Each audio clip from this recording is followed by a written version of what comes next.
او د صدیقینو درجه د کوم ځای سره شروع ده. د دې درجې سرخیل، د دې درجې هغه اولنی فرد حضرت ابوبکر رضی الله عنه دی چې د هغې لقب صدیق او د الله نبي دته دا لقب ورکړی و د صدیق. چې کم خلق په دنیا کې د صداقت او د رښتیا ویلو زندگی تیره کی،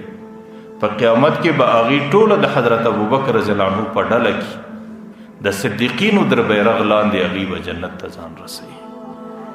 چې کم چا په دنیا کې صداقت او د رښتیا ویلو زندگی تیره کړه. حضرت ابوبکر عجیب انسان،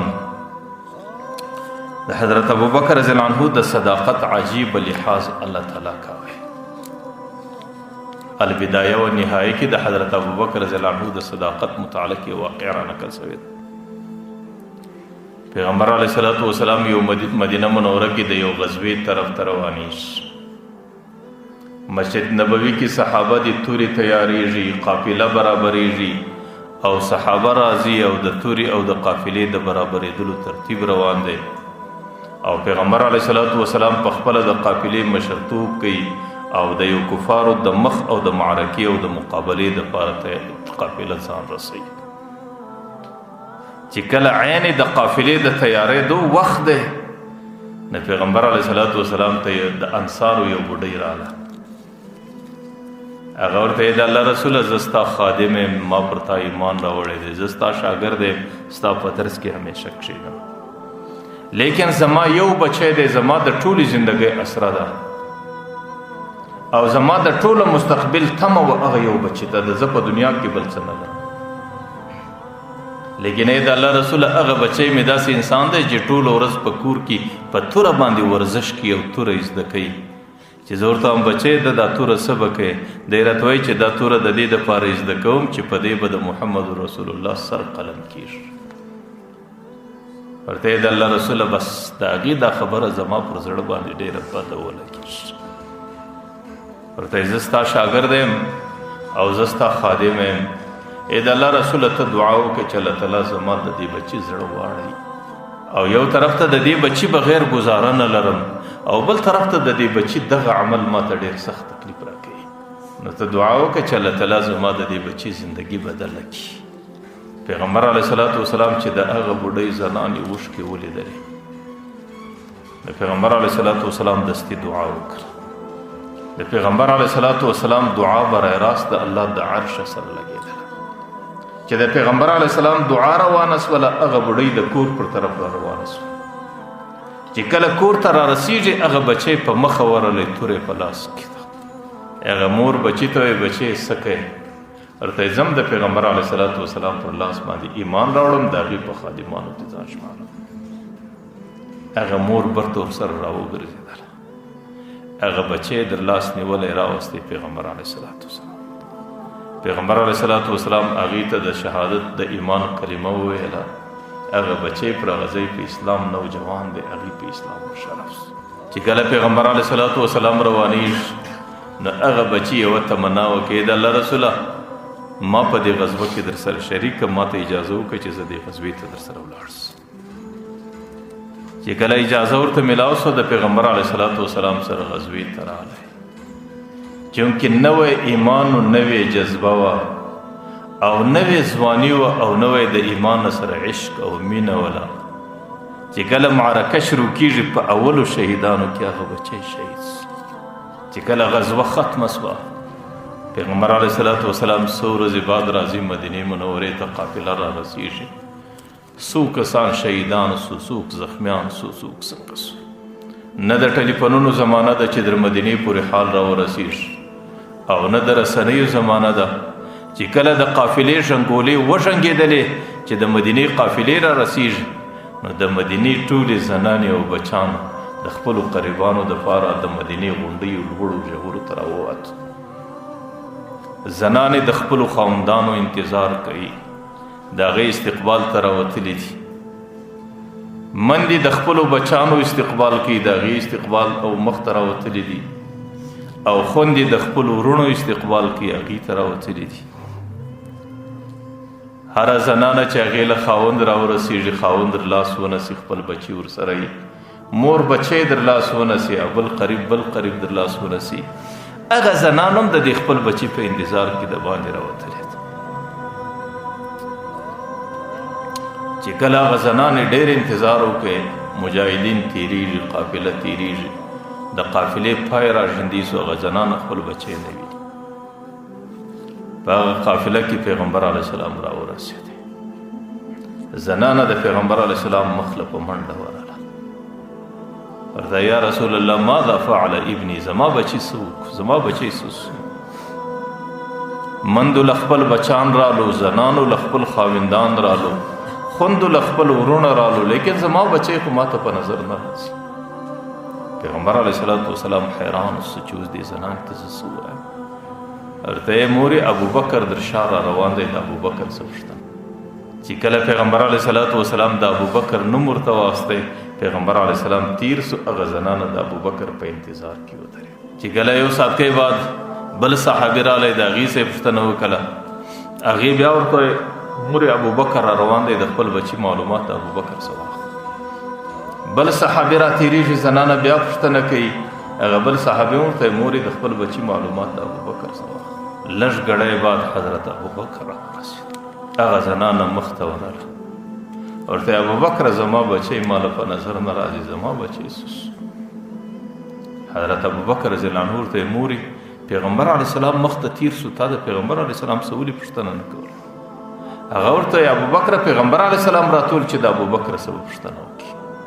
په دې خاطر باندې ستا په انتظار کې ولاړ حضرت ابوبکر رضی الله عنه ساه ونیوله هغه زنانه یو دم سرګردانه سو چې زما بچی خو به شهید سوی دی حضرت ابوبکر رضی الله عنه چې کله د هغې سرګرداني ولیدله اوس دا هم نسي ورته ویلی چې ستا بچی شهید سو شاید یوه مور د یو بچی دی شاید دا مور به د دې بچي غم برداشت نه کړي او دا هم نسي ورته ویلی چې مور ستا بچی ژوندی دی ابوبکر په دې حال کې بس دا د خوله ووتو وایي مور ستا بچی وروسته را روان دی ابوبکر چې راتیر سو مور د بچی په انتظار ودرېد حضرت ابوبکر چې لږ راغلی دستی په ژړا سو چې الله زما د خولې څنګه خبره ووتله د هغې بچی شهید دی او زه هغې ته وایم چې ستا بچی را روان دی یا الله زه هغه سړی یم چې ستا د نبي د خولې څخه ماته د صدیق لقب راکول سوی دی صدیق هغه څوک چې په ټوله زندګي کې درواغ نه ویلي یا الله نن زما د خولې څخه دا خبره ووتله که زما دغه جمله سبا د قیامت په میدان کې ښکاره سي زه به د پیغمبر علیه السلام او د صحابو مخ ته په کوم شکل کوم نن چې د صحابو زما په رښتیا وینا باندې څومره اعتماد دی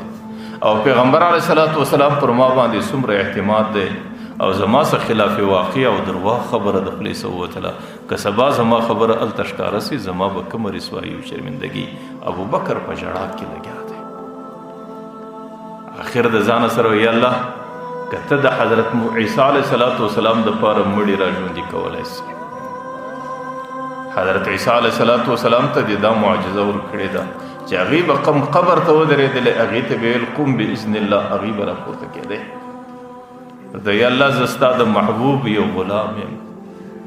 نن زه د ډېره سخته حالت سره مخامخ یم زما څه په ناکامي کې یو خبره د خولې څه وتلې ده یا الله زما د دې خبرې د خیال ساتلو په خاطر نن هغه صحابي چې شهید سوی دی هغې هم را ژوندی کړه د هغه صحابي نوم دی مالک ابن سنان ورته یا الله مالک ابن سنان هم را ژوندی کړه حضرت ابوبکر په ژړا کې را روان دی د صحابو عادت دا و چې مسجد نبوي مدینې ته به رالو د غزوې څه نو ټولو به یار مسجد نبوي ته حاضري راوړله بیا به د مسجد نبوي څه کورو ته سره تلل حضرت ابوبکر په خپله ژړا کې مسجد نبوي ته راورسېد چې کله راورسېدی که ګوري مسجد نبوي ډېر ډک دی بره د چوټو په ځای کې یو ځای کښېناستی او د چوټو په ځای کې سر پر د خپلو زنګنو باندې ایښی دی او په ژړا کې لګیا دی پر دې خپله خبره یا الله زما سره څنګه خبره وسو دې دوران کې صحابه راځي که ګوري هغه بوډۍ را روانه ده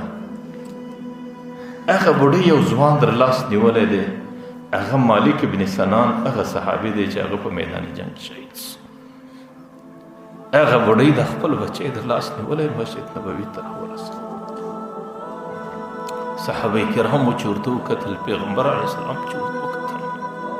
چې مالک ابن سنان خو موږ په میدان جنگ کې در خاورو لاندې کړی او هغې هلته شهید سو، ژوندی د مور سره څنګه را روان دی. صحابه کرامو دستي په مسجد نبوي کې د نعره تکبیر او د الله اکبر چیغې کړې. پیغمبر علیه السلام ته حضرت جبرائیل راغی، ورته یې د الله رسوله څه د تعجب خبره نه ده، نن د حضرت ابوبکر د خولې څه یو خبره وتلې، او حضرت ابوبکر هغه ذات دی چې هغې په ټوله زندګي کې داسې خبره نه وه کړې چې په هغې کې دې درواغ راسي. نن د هغې د صداقت په خاطر، د هغې د رښتیا د ویلو د لحاظ په خاطر الله تعالی د هغې دپاره مالک ابن سنان برته را ژوندی کوي او د خپلې مور سره د هغې ملاقات دی او په دې شکل باندې د مسجد نبوي ته راورسېږي. هغه زنانه چې کله د خپل بچي سره مسجد نبوي کې څاڅکۍ کښېنستله، چې کله مجاهدین سره ولاړو کورو ته،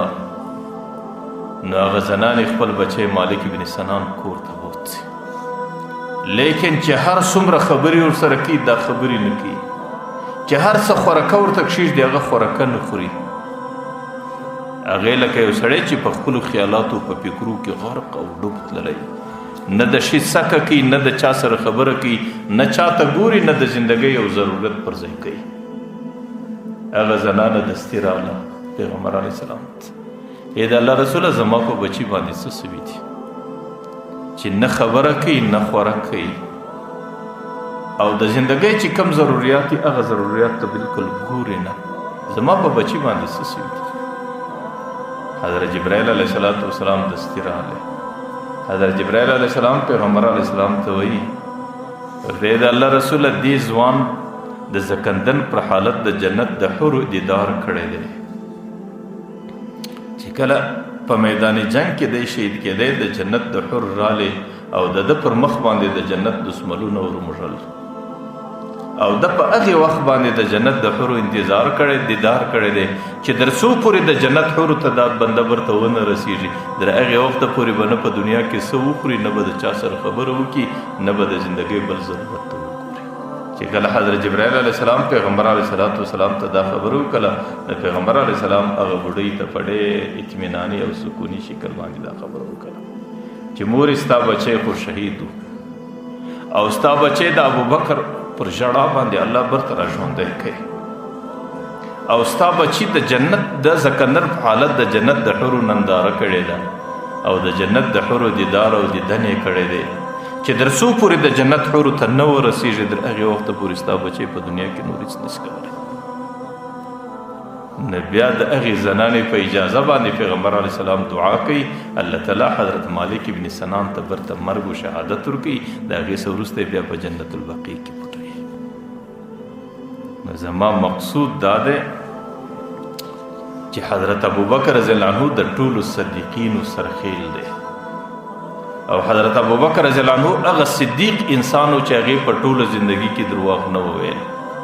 د هغې د خولې څه یو ځل دا کلمه په نافهمي او په غلطي کې ووتله، لیکن د هغې د دې خبرې د رښتیا کېدلو دپاره الله تعالی مالک ابن سنان د مرګ صبر ته ورته ژوندی کړي. نو چې کم څوک په دنیا کې د صداقت عادت جوړ کړي